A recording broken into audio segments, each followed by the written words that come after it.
Hello everyone, আজকে বহুদিন বাদ আমি একটা আমার ডেইলি ব্লগ নিয়ে এসেছি। আমার চ্যানেলে ডেইলি ব্লগ ছাড়া হয় না, মিনি ব্লগটা আমি মাঝে মাঝে ছেড়ে থাকি। তো যাই হোক, কি মন হলো আজকে না হয় একটু সারাদিনে আমি কি কাজ করে থাকি সেগুলো তোমাদের সাথে শেয়ার করি।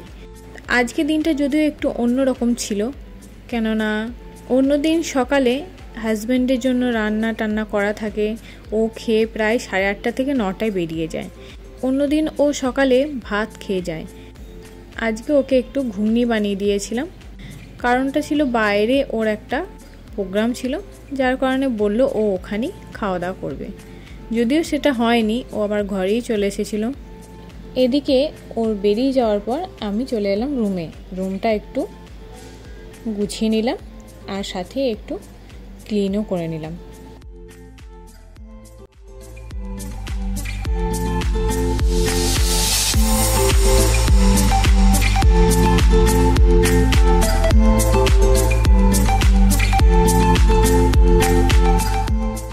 তারপরে চলে গেলাম একটু চা খেতে। চাটা খেতে খেতে চলো তোমাদের দেখায় আমার ব্যালকনির গাছগুলো।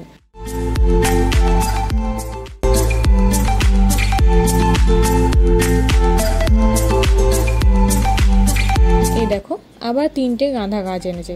গাঁদা গাছগুলো না বেশ সুন্দর ফুল ধরছে। আমি রোজ একটা করে ঠাকুরকে দিই। গাছগুলো দেখিয়ে নিয়ে তারপরে আমি চলে গেলাম চান করতে। চান টান করে নিয়ে চলে এসেছি ব্যালকনিতে জামা কাপড়গুলো মিলে দিতে।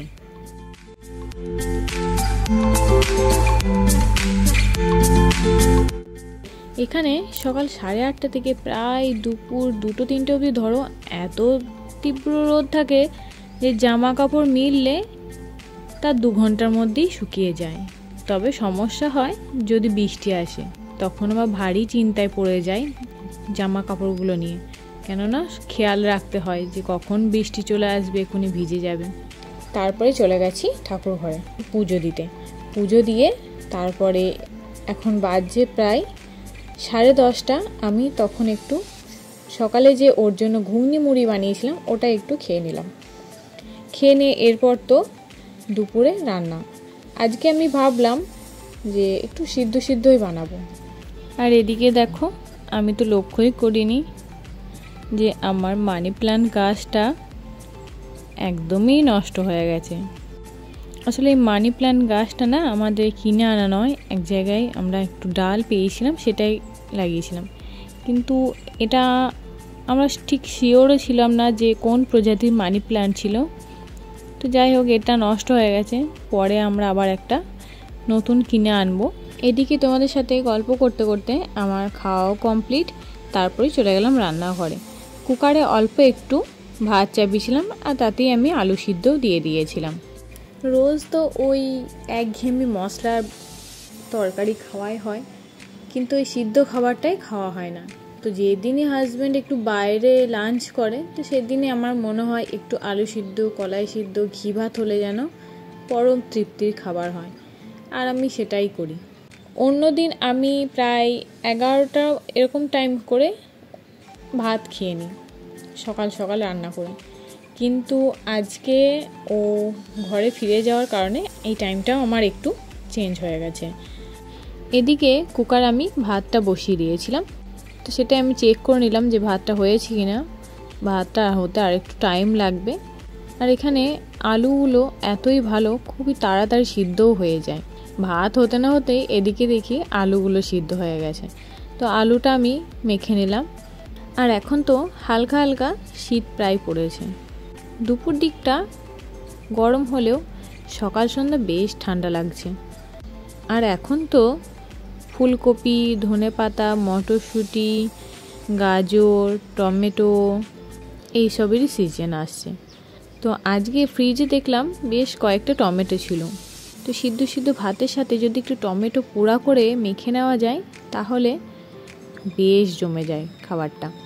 তো একটা টমেটো আমি বের করে একটু পোড়া করে নিয়ে একটু পেঁয়াজ কুচি, লঙ্কা কুচি, ধনেপাতা, অল্প একটু তেল, একটু নুন আর সামান্য একটু লেবু রস দিয়ে মেখে নিয়েছিলাম। এদিকে আমি রান্নাবান্না প্রায় কমপ্লিট করে নিয়ে কিছু বাসন যেগুলো লেগেছিলো সেগুলো একটু ধুয়ে নিলাম।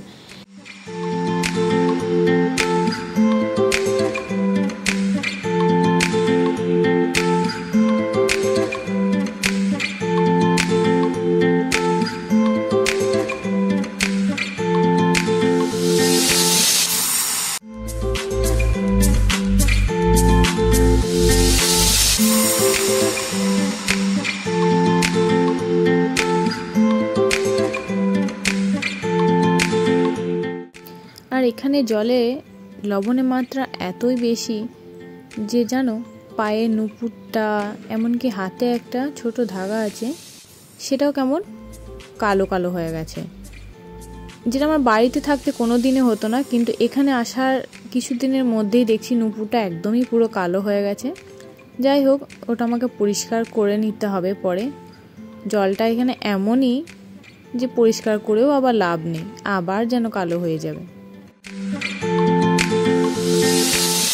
আর এদিকে দেখো আমার রান্না, টুকটাক বাসন যেগুলো ছিল সেগুলো মেজে নেওয়া সবই কমপ্লিট। আর ডিমটা ভাবলাম তখন গরম গরম ভেজে নেওয়া যাবে। রান্না কমপ্লিট হয়ে একটু রেস্ট করব ভাবলাম, তখনই আমার একটা পার্সেল এলো। চলো তোমাদেরকে দেখাই জিনিসটা কী ছিল। আশা করি তোমাদের খুব ভালো লাগবে। সামনে আমার বোনের বিয়ের কারণে আমি এটা অর্ডার করেছিলাম লেহেঙ্গার সাথে নেব করে। আমার তো দারুণ লেগেছে, তোমাদের কেমন লাগলো জানিও কিন্তু। কালারটা এত মিষ্টি ছিল না, কি বলবো, আর স্টাইলটাও একদম ইউনিক ছিল, বেশ সুন্দর ছিল ক্লাচ ব্যাগটা, আমার তো দারুণ লেগেছে। এদিকে সমস্ত কাজ কমপ্লিট করে আমি একটু রেস্ট করে নিলাম। তারপরে ঘড়ির কাঁটায় ওদিকে দেখি 2টো পেরিয়ে প্রায় 3টে বাজতে যাবে, তখন হাজব্যান্ড বাড়ি এলো। তো বাড়ি এসে সমস্ত খাবার একটু গরম করে নিয়ে ডিম ভেজে নিয়ে দুপুরে লাঞ্চটা সেরে নিলাম।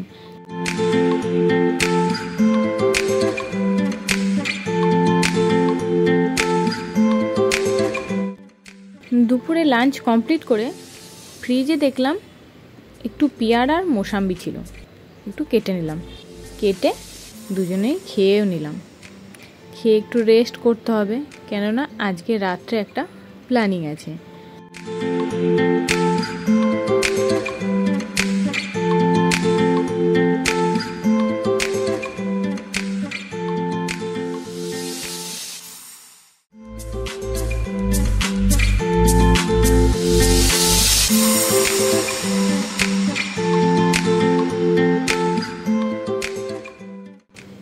এদিকে ফলগুলো খেয়ে নিয়ে আমরা একটু রেস্ট করে নিয়ে সন্ধ্যাবেলায় আবার রেডি হয়ে গেছিলাম।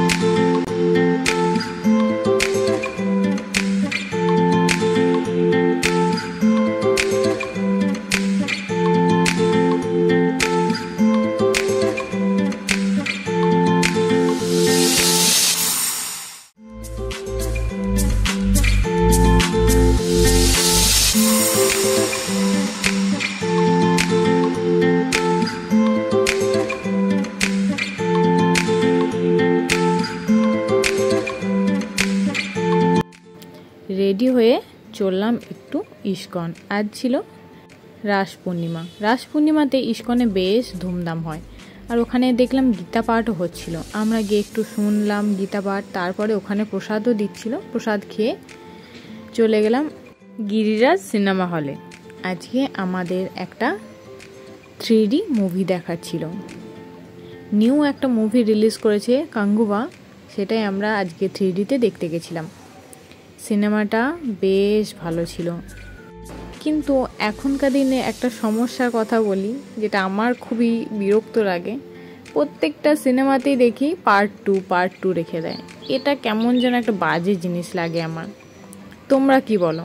আমার তো একদমই ভালো লাগে না। সিনেমা দেখতে গিয়ে যদি সেটা কমপ্লিটই না হয়, সেটা আধা হয়ে রয়ে যায়, তো কেমন লাগে বলো? আমার তো একদমই ভালো লাগে না, ওই জিনিসটাই আমার খুবই খারাপ লাগে। কিন্তু সিনেমাটা এমনি ভালো ছিল, খুবই সুন্দর বানিয়েছে।